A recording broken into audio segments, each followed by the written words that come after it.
ఓం నమో నారాయణాయ. వారాహి అమ్మకు నమస్కారం చేసుకుంటూ, అమ్మవారి దయ ఆమె చల్లని చూపులు మనందరిపై ఉండాలి అని చెప్పి మనస్ఫూర్తిగా కోరుకుంటూ ఈరోజుటి వీడియో స్టార్ట్ చేస్తున్నానండి.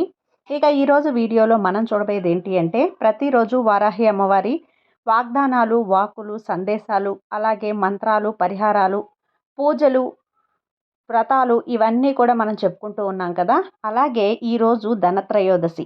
ఈ ధనత్రయోదశిన ప్రతి ఒక్కరూ కూడా మన వీడియోలో చెప్పినటువంటి పరిహారాలు, పూజలు చాలామంది మాకు టైం ఉంది చేసుకున్నాం అనుకున్న వాళ్ళు చేస్తూ ఉన్నారు. టైం లేదండి, మేము పూజలు చేయలేకపోతున్నాం, పరిహారాలు చేయలేకపోతున్నాం. కానీ ధనత్రయోదశి యొక్క ప్రాముఖ్యత గురించి, దాని యొక్క విశిష్టత గురించి, అలాగే దాని యొక్క ఫలితాన్ని మేము ఏ విధంగా పొందగలం అనుకుని బాధపడే వాళ్ళందరూ కూడా ఈరోజు ఈ ధనత్రయోదశి రోజున ఈ కుబేరుని యొక్క జన్మ వృత్తాంతం విన్నవారికి ఖచ్చితంగా కుబేరుడి యొక్క అనుగ్రహం, అలాగే కుబేర లక్ష్మీదేవి యొక్క అనుగ్రహం పరిపూర్ణంగా లభిస్తుంది. కాబట్టి ఈ కథను విందాం. కుబేరుడి జన్మ వృత్తాంతం. సిరి సంపదలకు, నవనిధులకు అధిపతి అయినటువంటి కుబేరుడు ఉత్తర దిక్పాలకుడు, లోకపాలకుడు, ధనదుడు, ధనాధిపతి యక్షరాజు, రాక్షసాధిపతి భూతేశుడు, గుహ్యాధిపతి కిన్నెరరాజు, యమరాజు, నరరాజు. అధ్వరణ వేదం ప్రకారం ఈయన గుహ్యధిపుడు కూడా. కుబేరుడు ధనాది దేవత. శ్రీ వెంకటేశ్వరుడు వివాహం నిమిత్తం కుబేరుని దగ్గర ఎక్కువ మొత్తంలో ధనాన్ని అప్పుగా తీసుకుంటాడు. ఆ అప్పును ఇప్పటికీ కూడా తీరుస్తూ ఉన్నాడని మనందరి యొక్క నమ్మకం. కైలాసం వద్దన ఉండే అలకానగరం కుబేరుడి నివాస స్థానం. ఇప్పుడు కుబేరుని యొక్క పూర్వజన్మ వృత్తాంతం. అతను పూర్వజన్మలో గుణనిధి. అతను జనన సంబంధిత విషయాలు శ్రీ శివపురాణంలో సూత మహర్షుల వారు సౌనకాది మునులకి చెప్పినట్లు వస్తుంది. ఆ ప్రకారంగా పూర్వం కాంపిల్య నగరంలో యజ్ఞదత్తుడు, సోమిదమ్మ అనే బ్రాహ్మణ దంపతులు ఉండేవారు. వేదాంగాలు, శాస్త్ర పురాణాలు అన్నింటిలో కూడా ప్రావీణ్యత ఉన్న యజ్ఞదత్తుడు రాజాదరణ పొంది రాజగురువుగా నియమింపబడ్డాడు. వీరి ఏకైక సంతానం గుణనిధి. అతను చెడు సావాసాల వలన జూదమునకు బానిసయ్యి ఆ జూద క్రీడ కోసం దొంగతనాలు కూడా మొదలుపెట్టాడు. తల్లైన సోమిదమ్మకి ఇవన్నీ తెలిసిగా గారాబంతో మందలించకపోగా, భర్తకు ఈ విషయాలు తెలిస్తే ఎక్కడ కోప్పడతాడో అన్న భయంతో మౌనంగా ఉండేది. యజ్ఞదత్తుడు రాజమందిరంలో కార్యకలాపాలలో నిమగ్నమై కొడుకుని పట్టించుకునేవాడు కాదు.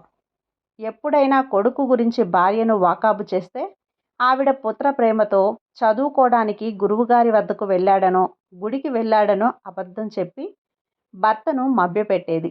దానితో గుణనిధికి అడ్డు అదుపు లేక ఇంటిలో నగలన్నీ దొంగలించుకొని మరీ జూదమాడి ఓడిపోతూ ఉండేవాడు. అలా తన తండ్రికి రాజుగారిచ్చిన వజ్రపు ఉంగరం కూడా జూదంలో పెట్టి అనుకోకుండా యజ్ఞదత్తుడి కంటబడటం, యజ్ఞదత్తుడు ఆ ఉంగరం తనదని గుర్తించి అతనిని నిలదీయటం, అతను జూదంలో గుణనిధి వద్ద గెలుచుకున్నానని చెప్పటంతో యజ్ఞదత్తుడి నోట మాట రాలేదు. ఆ రోజు కూడా కొడుకు ఏం చేస్తున్నది తనకు తెలియని పరిస్థితిలో ఉన్నందుకు సిగ్గుపడుతూ, భార్యాబిడ్డల మీద కోపంతో ఇంటికి వెళ్ళి కొడుకు చెడు సావాసాలకు లోనైన విషయం తన వద్ద దాచినందుకు భార్యను మందలించాడు. ఇంతలో జరిగిన విషయం తెలుసుకున్న గుణనిధి ఇంటికి వచ్చే సాహసం చేయలేకపోయాడు. తన మిత్రులెవరూ కూడా తనకి తలదాచుకోవటానికి సహకరించలేదు. చెంతనే ఉన్న గౌతమి నది దాటి పక్కన ఊరు చేరుకున్నాడు. ఆ రోజు శివరాత్రి కావటంతో ఊరి చివర ఉన్న శివాలయంలో భక్తులు నైవేద్యాలు సమర్పించి తమ శక్తి కొలది జాగారాలు చేసి మెల్లిగా నిద్రలోకి జారుకున్నారు. జనాలంతా పడుకున్నారని నిర్ధారించుకున్న తర్వాత ఆకలితో ఉన్న గుణనిధి శివుడికి అర్పించిన ప్రసాదాలను తీసుకొని తిందామని గర్భగుడిలోకి వెళ్ళాడు. చీకటిలో ఏం కనిపించక తన పై వస్త్రాన్ని చించి వత్తిగా చేసి అక్కడున్న నూనెతో దీపాన్ని వెలిగించాడు.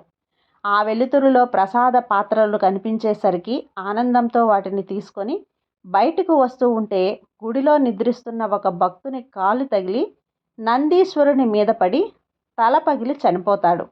ఊరి నుండి పారిపోతూ పవిత్రమైన గౌతమి స్నానం, తిండి దొరకనందున ఉపవాసం, వెలుతురు కోసం శివాలయంలో వెలిగించిన దీపం, ప్రసాదాల కోసం చేసిన సగం జాగారం, ఇవన్నీ అనుకోకుండా చేసినా కూడా శివరాత్రి పర్వదినం నాడు చేసి మరణించడం వల్ల గుణనిధికి కైలాస ప్రాప్తి లభించింది. అందుకే జన్మానికో శివరాత్రి అంటారు.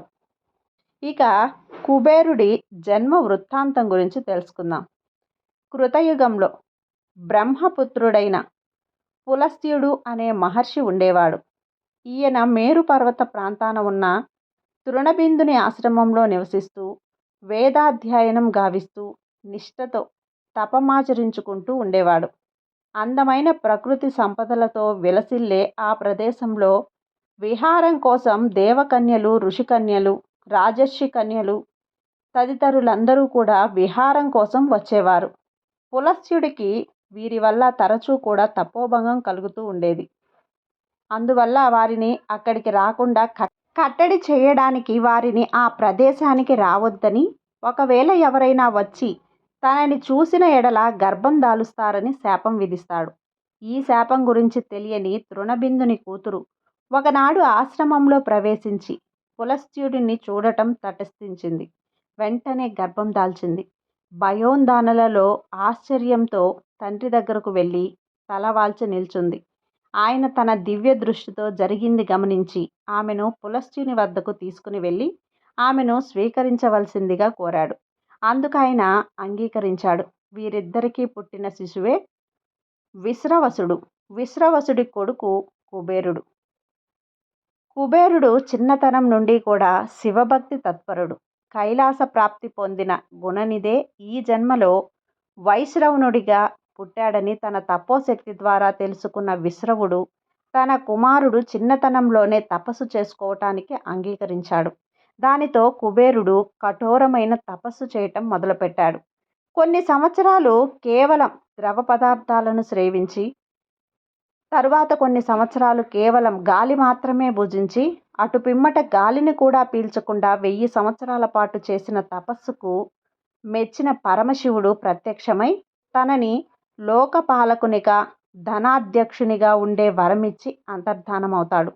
ఎక్కడ ఉండాలో తెలియని కుబేరుడు బ్రహ్మ కోసం తపస్సు చేయగా ఆయన ప్రత్యక్షమయ్యి శంఖనిధి, పద్మనిధి, పుష్పక విమానం ప్రసాదించి త్రికూట పర్వతం మీద సముద్ర మధ్య భాగంలో ఉన్న లంకా పట్టణంలో పూర్వం రాక్షసులు ఉండేవారని, శ్రీహరి వలన భయంతో వారంతా పాతాళానికి పారిపోయారు కనుక అక్కడికి వెళ్ళి ఉండమని చెప్పి మాయమవుతాడు.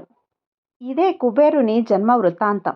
ఈ కథ మీకు నచ్చినట్లయితే లైక్ చేసి సబ్స్క్రైబ్ చేయండి. మరికొంతమంది భక్తులకు షేర్ చేయండి. సర్వే జన సుఖినో భవంతు.